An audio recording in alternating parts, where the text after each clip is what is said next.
दोस्तों, राष्ट्रपिता कहलाने वाले गांधी जी की, मोहनदास करमचंद गांधी जी की आज पुण्यतिथि है। 1948 में आज के ही दिन गांधी जी की हत्या हो गई थी। जैसा हम जानते हैं, नाथूराम गोडसे नाम के एक व्यक्ति ने उनके सीने में गोलियां दाग दी थी। छोटे से हम लोग सुनते आए हैं, पढ़ते आए हैं, गाने सुनते आए हैं, दे दी हमें आजादी बिना खड़क बिना ढाल, सागरमती के संत तूने कर दिया कमाल। राष्ट्रकवि मैथिलीशरण गुप्त को पढ़ते आए हैं, पढ़े जिधर दो डगमग में चल पड़े कोटि पग उसी ओर। दांडी मार्च के बारे में सुनते आए हैं और हमको बताया जाता रहा है कि किस तरह एक धोती पहने हुए फकीर ने अंग्रेजों को इस देश से दफा कर दिया। बहरहाल फिर समय बदला और जो एक सीमित किताबें थी उनकी जगह इंटरनेट आ गया, तमाम चीजें सामने आने लगी, फिर सरकार भी बदली, किताबें भी नहीं आए, नए नए चिंतक आए, नए नए लेखक आए और फिर सोशल मीडिया आ गया, जिसके साथ बहुत ढेर सारी ऐसी बातें सामने आई जो पहले नहीं आई थी। और ये कम से कम मेरी जनरेशन के लोग के लिए एक थोड़ा सा एक विस्मयकारी था, स्तब्धकारी था कि सब हम क्या पढ़ते थे और क्या हकीकत थी। मैं कोई ओवर क्रिटिकल नहीं होना चाहता, मैं ऐसी कोई आलोचना नहीं करना चाहता जो तर्क संगत ना लगे। लेकिन आज अगर हम गांधी जी को याद कर रहे हैं तो हम देख लें हम उन्हें किन कारणों से याद कर रहे हैं और क्या वो कारण थे जो शायद हमसे मिस हो गए। डॉक्टर भीमराव अंबेडकर ने बीबीसी को एक इंटरव्यू दिया था, आजकल सोशल मीडिया पे बहुत वायरल है, जिसमें वो बीबीसी से कहते हैं कि वो गांधी को महात्मा मानने से इनकार करते हैं, उनके अंदर महात्मा वाली कोई बात नहीं थी। अब इसमें वही सवाल कि हम गांधी को किस लिए याद करें और कैसे याद करें। शुरुआत करते हैं जब गांधी साउथ अफ्रीका से भारत आते हैं 1920 के आसपास, और 1921 में मोपला में दंगे होते हैं। केरल में एक जगह है मोपला।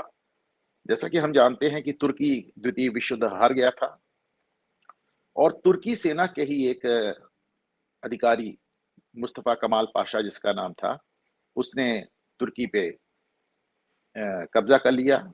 और जो खलीफा बैठे थे, खलीफा मुसलमानों के राजनीतिक और धार्मिक दोनों नेता होते हैं। किसी जमाने में खलीफा होते थे, ये आखिरी खलीफा 1921 में माने गए। और ये जो खलीफा हैं जो अब तक तुर्की पे शासन करते थे, उनको पहले कैद कर लिया और फिर उनको तुर्की से देश निकाला दे दिया। तुर्की जो कि एक इस्लामिक राज्य था, उसको तकरीबन सेकुलर घोषित कर दिया मुस्तफा कमाल पाशा ने। अब सब हो रहा था ये तुर्की में, लेकिन इसका जो रद्द अमल था, इसका जो असर था, वो आपको भारत में देखने में आया। हमारे जो पहले शिक्षा मंत्री थे अब्दुल कलाम आजाद, मौलाना अब्दुल कलाम आजाद, वो एक तकरीर करते हैं कि तुर्की के सिपाही के पैर में गड़ा हुआ कांटा जब तक भारतीय मुसलमान को अपने दिल में गड़ा हुआ महसूस ना हो, वो मुसलमान ही नहीं। और ऐसे में भारत में एक जबरदस्त आंदोलन तरह का शुरू हो जाता है, जहां पे भारतीय मुसलमान इस बात के लिए आंदोलन करने लगते हैं कि साहब तुर्की में फिर से खलीफा बैठाया जाए। अब आप तमाशा देखें कि तुर्की वाले कह रहे हैं उन्हें खलीफा नहीं चाहिए, और भारतीय मुसलमान कह रहे हैं यहां से 5,000 मील दूर उनको खलीफा चाहिए। बहरहाल इसको लेकर मोपला में, एक मोपला केरल में एक जगह है, वहां पे मुसलमानों ने विद्रोह कर दिया और तमाम टेलीग्राफ वगैरह की लाइनें काट के उस इलाके को इस्लामिक राज्य घोषित कर दिया और कह दिया साहब ये एक आजाद इस्लामी मुल्क है जो सीधे तुर्की के खलीफा के अंतर्गत काम करेगा।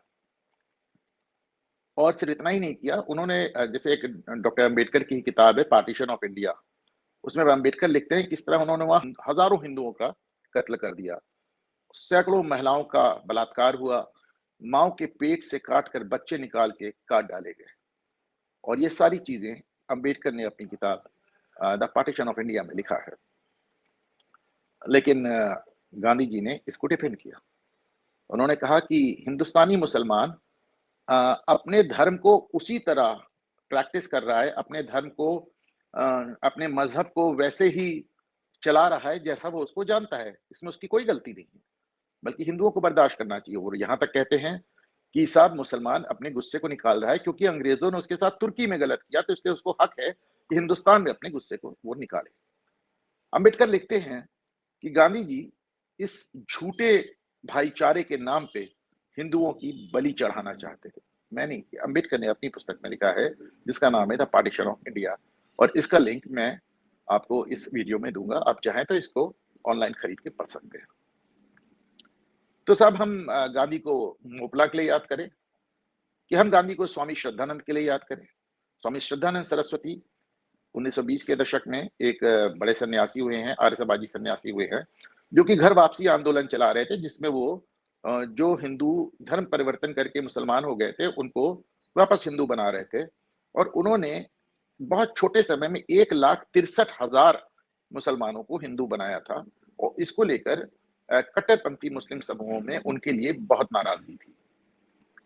तो ऐसे में 23 दिसंबर 1926 को डॉक्टर स्वामी श्रद्धानंद सरस्वती की हत्या हो जाती है, और हत्यारा एक अब्दुल रशीद करके व्यक्ति होता है, और गांधी जी अब्दुल रशीद को भाई कहकर उसका बचाव करते हैं।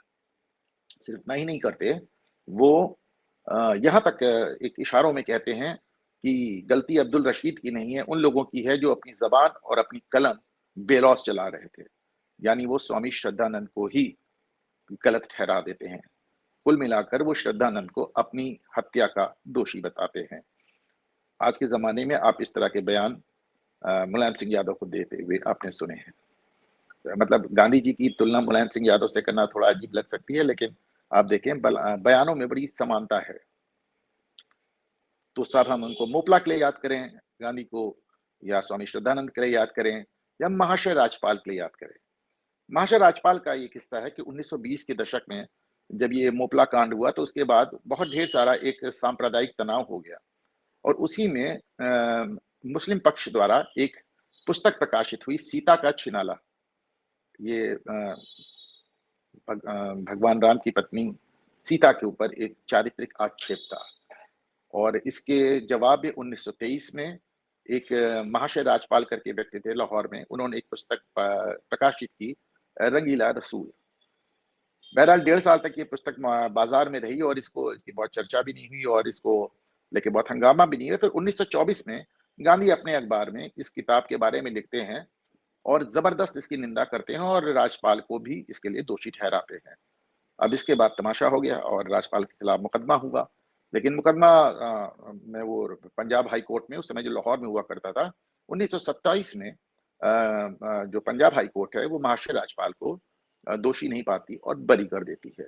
उसके बाद महाशय राजपाल पे हत्या के 3 प्रयास होते हैं, 1926 में, 1927 में, और फाइनली 1929 में इल्मुद्दीन नाम का एक शख्स उनको छुरा मारकर उनकी हत्या कर देता है।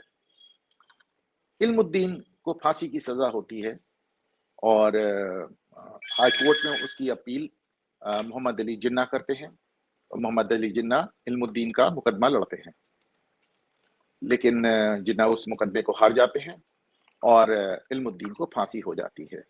गांधी इल्मुद्दीन की पैरवी करते हैं, उसकी फांसी से बचाने के लिए अंग्रेज सरकार को पत्र लिखते हैं और दया की अपील करते हैं, और उसके बाद भी जब फांसी हो जाती है तो गांधी उस दिन को ब्लैक डे यानी काला दिवस घोषित करते हैं, ये 1929 में। तो सवाल फिर वही है कि हम उन्हें मोपला के लिए याद करें, कि स्वामी श्रद्धानंद के लिए याद करें, कि महाशय राजपाल के लिए याद करें, क्योंकि हमें याद रहना चाहिए कि ये अपील जो उन्होंने इल्मुद्दीन के लिए की थी, दया की, वही अपील 1931 में वो भगत सिंह के लिए करने से इनकार कर देते हैं। फिर हम देखते हैं 1937 में सुभाष चंद्र बोस कांग्रेस के प्रेसिडेंट होते हैं, और 1938 में वो फिर से कांग्रेस के प्रेसिडेंट पद का चुनाव लड़ते हैं। गांधी नेहरू को चाहते थे, लेकिन गांधी ये भी जानते थे कि नेहरू बोस के आगे हार जाएंगे, तो ऐसे में वो नेहरू को चुनाव लड़ने से मना करते हैं, और उनकी जगह आंध्र प्रदेश के कांग्रेसी नेता पट्टाभी सीतारामैया को लड़ाते हैं, और वो बड़ा फेमस बयान देते हैं कि पट्टाभी सीतारामैया की हार मोहनदास करमचंद गांधी की हार होगी। लेकिन पट्टाभी सीतारामैया हार जाते हैं, मोहनदास करमचंद गांधी हार जाते हैं, और सुभाष चंद्र बोस कांग्रेस के प्रेसिडेंट हो जाते हैं। अब आप देखें, एक चुनाव हुआ, बोस जीत गए। इसके बाद गांधी कहते हैं कि जब तक बोस कांग्रेस प्रेसिडेंट रहेंगे मैं कांग्रेस में आऊंगा ही नहीं। बोस महीने भर के भीतर ही इस्तीफा दे देते हैं। कहते ठीक है साहब, आपकी कांग्रेस, आपको मुबारक, और वो कांग्रेस छोड़कर चले जाते हैं। तो फिर वही बात कि हम इन्हें बोपला के लिए याद करें, हम इन्हें स्वामी श्रद्धानंद के लिए याद करें, हम इन्हें महाशय राजपाल के लिए याद करें, कि हम इन्हें बोस के लिए याद करें। बोस वाली बात फिर से आप पटेल के केस में देखते हैं। जब 1946 में ये तय होता है कि भारत का प्रधानमंत्री कौन होगा, तो जो 15 कांग्रेस कमेटी होती हैं 15 प्रदेशों में, उनमें से नाम मंगाए जाते हैं। 13 कमेटियां पटेल का नाम देती हैं, 2 कमेटियां कह देती हैं हमारा कोई मत नहीं है, हम किसी का नाम नहीं दे रहे हैं। यानी पटेल के फेवर में, पटेल के पक्ष में 13 वोट, 2 वोट खाली, और नेहरू के पक्ष में 1 भी वोट नहीं। लेकिन गांधी नेहरू का चुनाव करते हैं। तो फिर वही कि हम इन्हें मोपला के याद करें, श्रद्धानंद के लिए याद करें, महाशय राजपाल के लिए याद करें, बोस के लिए याद करें, भगत सिंह के लिए याद करें, कि पटेल के लिए याद करें। और फाइनली मुझे गांधी जी की वो सलाह भी याद आती है जिसमें उन्होंने कहा था कि यदि मुसलमान हिंदुओं को पूरी तरह से समाप्त कर देना चाहें, कत्ल कर देना चाहें, तो हिंदुओं को खुशी खुशी अपने आप को कुर्बान कर देना चाहिए, क्योंकि उनका मानना था कि इससे दुनिया में शांति आएगी। आपको याद होगा उन्होंने कुछ ऐसी ही सलाह ब्रिटेन के प्रधानमंत्री चर्चिल को भी दी थी जब द्वितीय विश्व युद्ध की शुरुआत हुई थी। जब उन्होंने कहा था कि ब्रिटेन के तमाम आदमियों, औरत और बच्चों को अपने आप को हिटलर की फौजों के आगे कुर्बान कर देना चाहिए, अपनी जानें दे देना चाहिए, और ब्रिटेन पे जर्मनी का कब्जा करा देना चाहिए, क्योंकि ऐसे दुनिया में शांति आएगी। जाहिर है चर्चिल ने इस बात को उसी तरह खारिज किया जैसे उन्हें करना चाहिए। और फाइनली जब 30 जनवरी 1948 को गांधी जी की हत्या होती है, तो उनका हत्यारा नाथूराम गोडसे, चूंकि वो एक चित्पावन ब्राह्मण थे, तो महाराष्ट्र में, मुंबई में चित्पावन ब्राह्मणों की बस्तियों पर हमला होता है और बड़ी मात्रा में उनका नरसंहार होता है, जिसके लिए आज तक किसी को दोषी नहीं ठहराया गया। इन सारी घटनाओं को सोचता हूँ, इन सारी घटनाओं को याद करता हूँ, तो मुझे डॉक्टर B.R. अम्बेडकर का वही बयान फिर से याद आता है जो उन्होंने BBC को दिया था कि मैं गांधी को महात्मा मानने से इनकार करता हूँ।